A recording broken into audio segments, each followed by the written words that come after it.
আমরা খুব মজা করব। বুঝতেই তো পারতেছি না পাপা আমারে কই নিয়ে আইলো। পাপা তার কোনো জায়গা পাইলো না, লাস্টে ছয় আঙ্কেলের কাছে আনতে হইলো। এবার সবাই মিলে আমার চটকাচটকি শুরু করব। ব্যাস কইতে কইতেই শুরু হয়ে গেছে। কেন তুই এত কিউট কেন রে?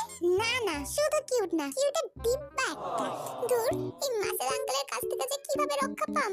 যেমনি কোলে নিচে মনে হইতেছে কোলে উঠি নাই, পাথরের মাঝে চাপা পইরা গেছি। পাপা গো আমারে বাঁচাও। টেনশন না, তাকাও তাকাও, আমি কে বলো তো? আমি আঙ্কেল। তোমারে মনে থাকবো না ছোটবেলায় আমার সঙ্গে যা করছিলা?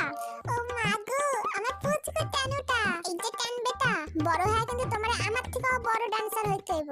দিদি সুমা ব্যাগ, দিদি সুমা ব্যাগ। পাপা গো তুমি কই গেলা? তোমার দিকে তো আমি তাকামই না। আহা টান বেটা এত নড়ে না সোনা, তুমি আমার সোনা না। তাকাও তাকাও একটা ফটো তুলি। উফ কেমনে যে বোঝা